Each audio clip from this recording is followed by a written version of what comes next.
सभी पत्रकार बंधुओं को नमस्कार। आज की ये पत्रकार वार्ता भारतीय जनता पार्टी की गुजरात में चल रही तानाशाही के खिलाफ जो आम आदमी पार्टी की लड़ाई है, उसमें जिस तरह से हमारे कार्यकर्ताओं और नेताओं का उत्पीड़न हो रहा है, उसके बारे में जानकारी देने के लिए बुलाई गई है।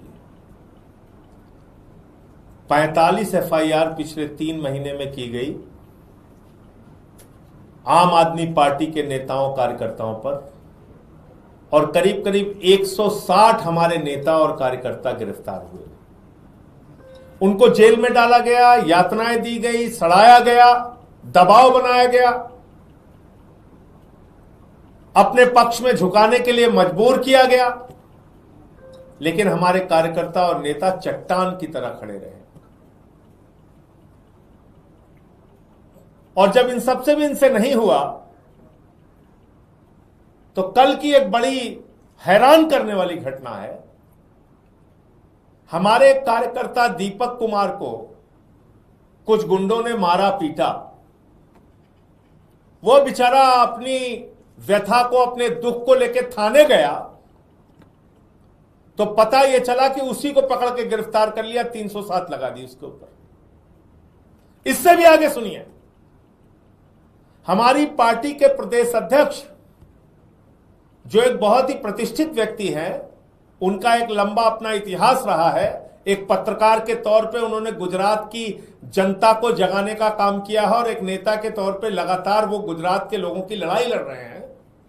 बहुत ही शानदार वक्ता है, जनता के मुद्दे मजबूती के साथ उठाते हैं। ईशुदान गढ़वी जी जब वो पैरवी में गए अपने कार्यकर्ता की, तो उनको पकड़ के गिरफ्तार कर लिया। ये दादागिरी नहीं तो और क्या है? ये भारतीय जनता पार्टी की घबराहट नहीं और तो क्या है? मोदी जी, अमित शाह जी, आपके गढ़ में जिस प्रकार का व्यवहार आम आदमी पार्टी के नेताओं के साथ, कार्यकर्ताओं के साथ हो रहा है, ये साफ संकेत है कि आप लोग डरे हुए हैं, घबराए हुए हैं। जिस तरह से अरविंद केजरीवाल जी की रैलियों में जनता उमड़कर आ रही है, आपको दिख रहा है कि आपका सिंहासन हिलने वाला है। वर्षों से जो आपका राज है गुजरात में, वो राज आपका हिलने वाला है। और आप शायद भूल गए गुजरात का इतिहास। वहां के मेडिकल कॉलेज और इंजीनियरिंग कॉलेज में 1975 से पहले मेस की फीस बढ़ी थी, और उसको लेके जो आंदोलन हुआ था गुजरात में, तो गुजरात की सत्ता को इस्तीफा देना पड़ा था, वहां की सरकार को सत्ता से जाना पड़ा था। गुजरात के लोगों का इतिहास शायद आप भूल गए प्रधानमंत्री जी। और ईशुदान गढ़वी जिनकी पकड़ पूरे गुजरात में है, उनके ऊपर इस तरह की कार्रवाई करके आप उनको दबा नहीं पाएंगे। ठीक है, हम लोग तो जेल जाते हैं, लाठियां भी खाते हैं, मुकदमे भी लिखवाते हैं, जेल से बाहर आते हैं, फिर आपसे लड़ेंगे। ईशुदान गढ़वी जी भी बहादुर नेता है, और निकल के फिर से आपसे लड़ेंगे। हमारे लोगों को आप झुका नहीं पाओगे। आदिवासी समाज के एक बड़े नेता चैतर बसेवा जी को कितनी बार पूरे परिवार सहित आपने उनको जेल भेजा, निकल के आके फिर से लड़ रहे हैं। हमारे साथी जो प्रवीण राम जी हैं, उनको आपने जेल में भेजा। चैतर बसेवा जो हमारे एमएलए हैं, उनको आपने बड़ोदरा की जेल में 3 महीने रखा। प्रवीण राम जी को आपने, जो किसान नेता हैं, उनको आपने, फसलों का दाम नहीं मिल रहा था, उसकी लड़ाई उन्होंने लड़ी, उनको पकड़ के आपने जेल में भेजा। फिर डॉक्टर कैनात अंसारी जी हैं, उन्होंने शराबबंदी का मुद्दा उठाया, उनको पकड़ के आपने जेल में भेजा। नवीन काकरान, मुन्ना कुमार, आलोक सिंह, पुनीत राज, इनको आपने पकड़ के जेल में भेजा। पवन और जगदीश, इनको पकड़ के जेल में भेजा। पुनीत सिंह को पकड़ के जेल में भेजा। ईश कुमार अरोड़ा, कमलेश कोटेचा, अतुल वेगड़, कुणाल शाह, इनको पकड़ के जेल में भेजा। नितेश चौधरी, कुणाल भाई, रितेश पटेल, विजय पटेल, नितिन भाई, इनको आपने जेल में भेजा। सूरज, हर्ष, इनको जेल में भेजा। विजय सिंह चावड़ा, श्याम सुंदर, पवन, सीताराम भोए, कृष्ण कुमार यादव, विस्मय त्यागी, इनको पकड़ के जेल में भेजा।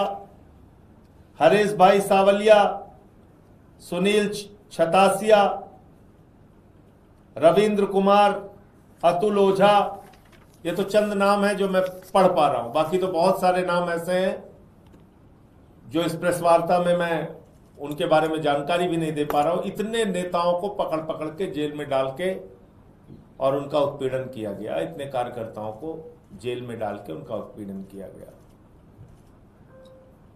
मैं फिर ये कहना चाहता हूं कि सत्ता जितना अहंकार दिखाती है, सत्ता जितना जुल्म करती है, सत्ता जितने मुकदमे लिखाती है और जेल में डालती है, उसके पतन का कारण लगातार बनता जाता है।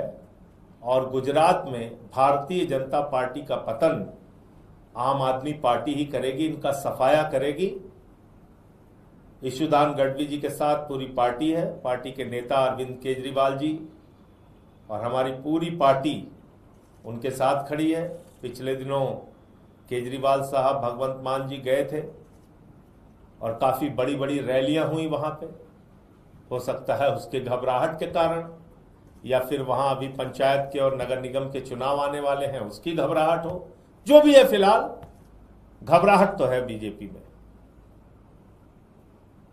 मैं आपके माध्यम से गुजरात सरकार से मांग करता हूं कि ईशुदान गढ़वी पे जो आपने गिरफ्तारी की कार्रवाई की है, झूठे मुकदमे लगाए हैं, हमारे एक कार्यकर्ता पे आपने झूठे मुकदमे लगाए हैं, उनको तत्काल रिहा किया जाए, वरना आम आदमी पार्टी इसको लेके आगे की रणनीति बनाएगी और हमारे जो राष्ट्रीय संयोजक हैं उनके साथ मिलके एक व्यापक इस पर योजना बना के लड़ाई लड़ने का काम करेगी। आपके कोई प्रश्न आप पूछ सकते हैं। सर, दिल्ली हाई कोर्ट ने दिल्ली गवर्नमेंट का नोटिस जारी कर पूछा है और यह आरोप लगाया है कि रेलवे स्टेशन के ऊपर अगर आप 2 घंटे बिताएंगे तो आपको पता लग जाएगा कि चाइल्ड ट्रैफिकिंग का एक तरह से तस्करी का अड्डा दिल्ली बन गया है। उसको लेकर सरकार क्या कर रही है कि बड़ा मामला?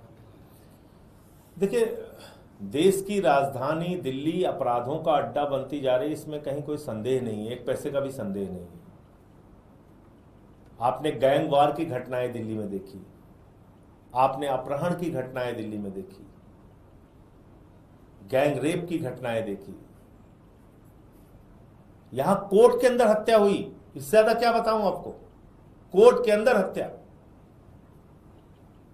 तो इसलिए अगर ये चिंता हाई कोर्ट की है तो उसका संज्ञान प्रधानमंत्री जी को और अमित शाह जी को लेना चाहिए, क्योंकि दिल्ली की कानून व्यवस्था उनके अधीन है। यहाँ सारी सरकार बैठी हुई है, यहाँ तमाम एम्बेसीज हैं। अब तो आपके पास 4-4 इंजन है, इसको 40 इंजन बना लीजिए, चाहे 400 इंजन बना लीजिए, लेकिन आपका इंजन खटारा हो चुका है, काम नहीं कर रहा है। ये तो दिल्ली के लोग देख रहे हैं।